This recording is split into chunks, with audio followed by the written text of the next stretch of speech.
How to find saved videos on Facebook. Hello and welcome back to our YouTube channel How to Tutorials.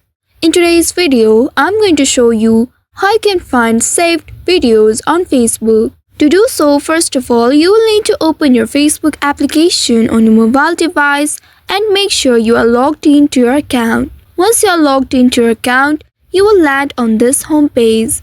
Here at the top right, you'll be able to see a profile icon with 3 horizontal bars on it. Tap on this icon, and once you do so, now you'll be taken to this menu page. In this page, here you'll be able to find different options. Find and tap on the saved option, which looks like a pink and purple ribbon icon.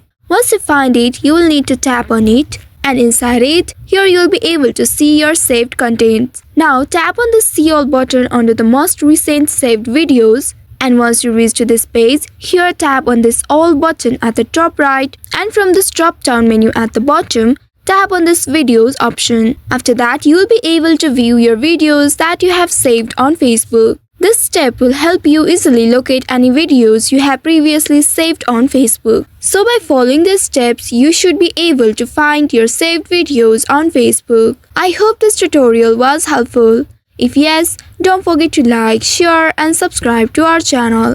Also hit that bell icon to never miss any updates from us. Thank you for watching.